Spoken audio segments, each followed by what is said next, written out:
First one I got Eli Kimmel.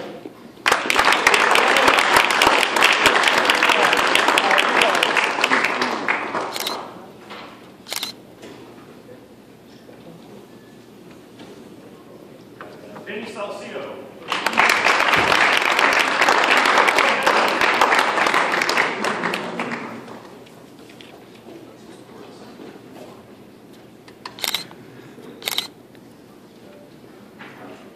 Donovan Romero.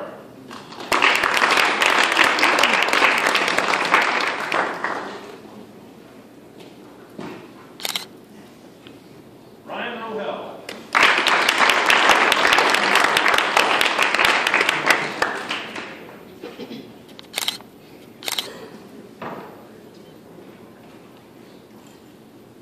Lucas Rosbach.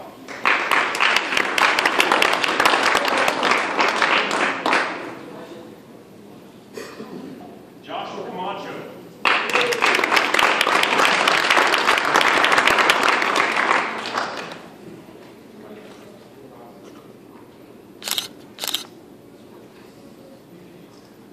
Joshua Pettyjohn.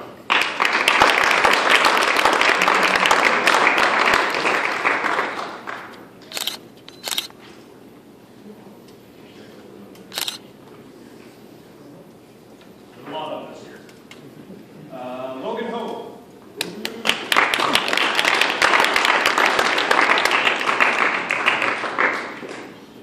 Joey Camacho.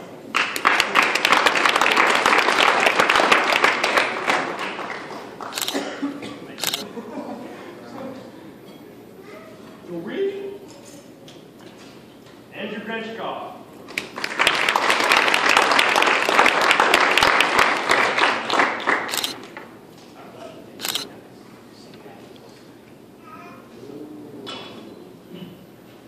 Justin Evans.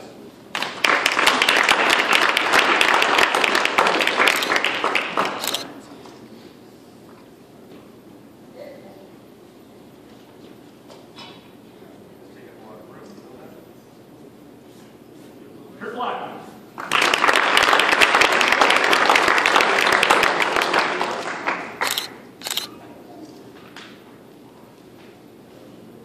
Aiden Bodie.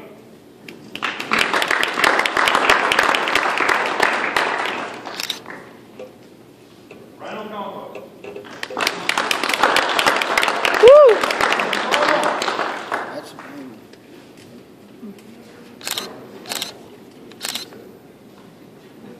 Evan Uhas.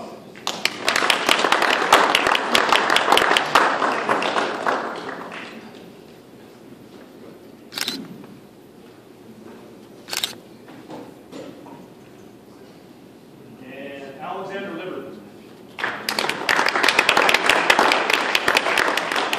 While I got him up here, you know, this was kind of the core of our team. There were a lot of young kids up here, and they got to experience what it was like wrestling varsity. Not a lot of kids get to experience that as sophomores. That valuable is that experience is extremely valuable. Not many kids get to go through that. And they persevered, they busted their rear ends, and they got a lot better. They took their lumps, but they got right back up and got after. And that speaks a lot to their character as young men. It's tough being a young varsity wrestler. These kids, every one of them did well. Every one of them I'm really proud of. Every one of them got a ton better this year. So, kind of applause.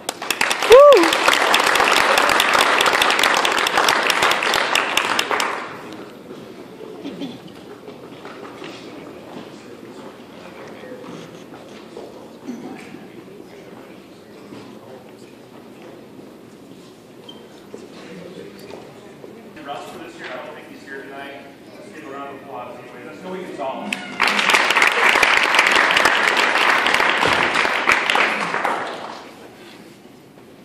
And then we have one third-year varsity wrestler here. That's he's been wrestling since his freshman year of varsity. That's Mark Burr.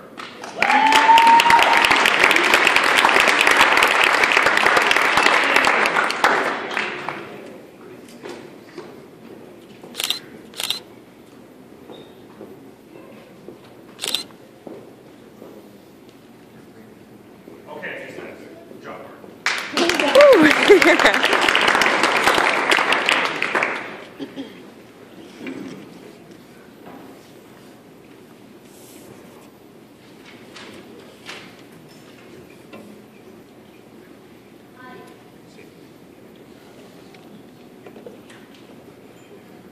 I remember doing this last year.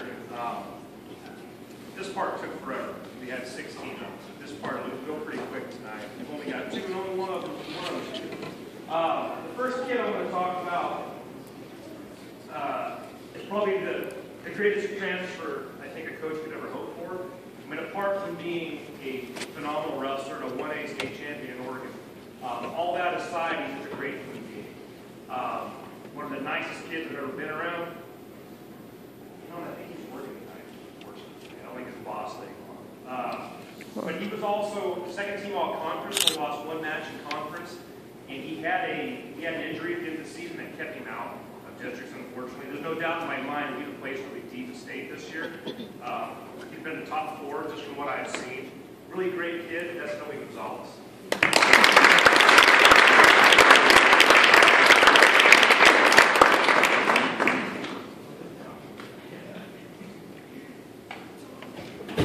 This next kid, you know, seniors are never easy.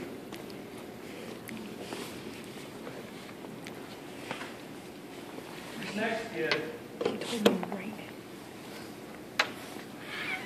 was he's only a second-year wrestler. Second year, is that right? Yeah, second-year wrestler.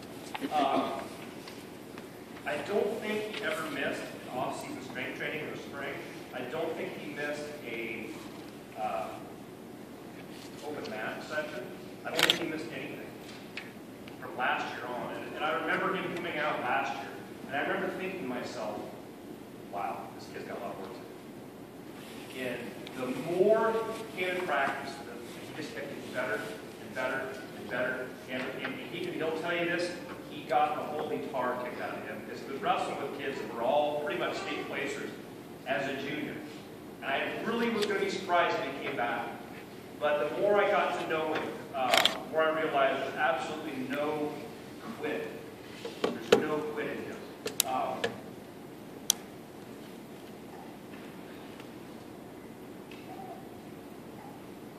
And that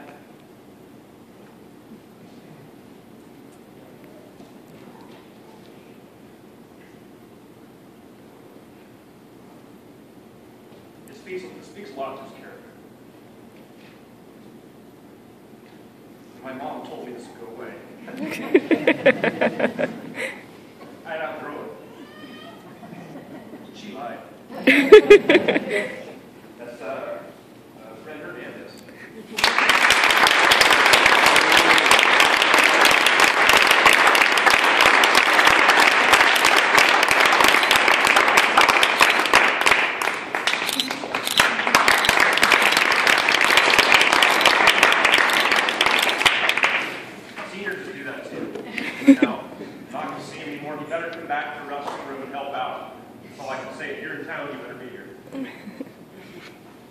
All right, now that I'm composed now, we'll move forward. It's funny, I practiced that too.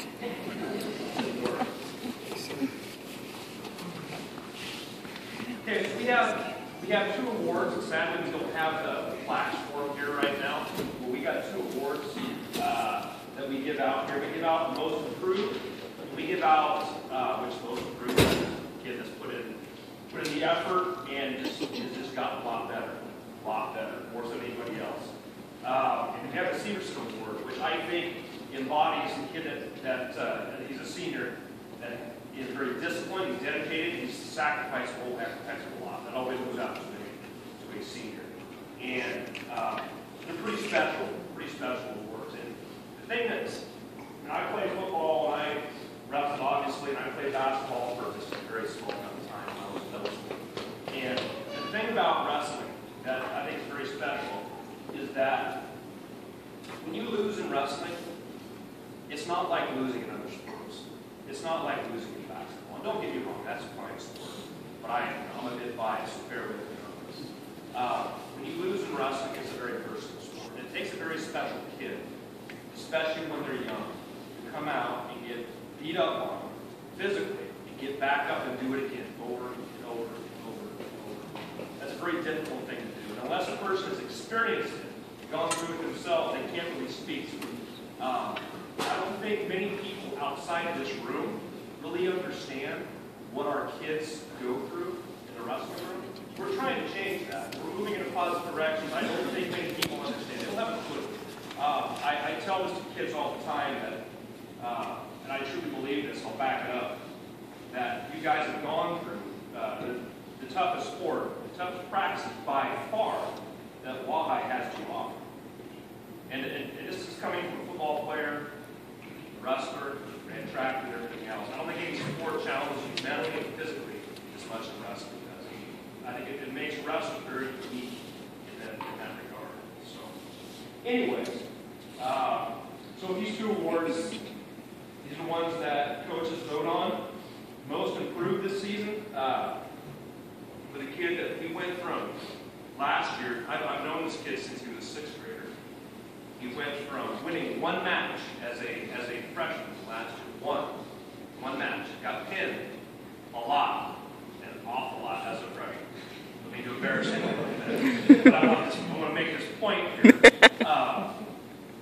And if any kid had an excuse to quit and give up, it would be this kid, because he got beaten up a lot. And I know what it's like. I know what it's like getting thumped on. It challenges you physically, but it challenges you mentally. And he turned around this year, hit the weight room real hard, came back, and pinned a kid from Chihuahua that was ranked 6th in state, beat him again at districts to get to 2nd, and then lost on a technicality to a kid who ended up number 4 at state. Technicality. When I was on another mat, I came flying across, I saw the call. It was a horrible call. But that being said, he's a hair's breadth away from going to state and being a state placer next year, as are a lot of these sophomores. That's pretty flat.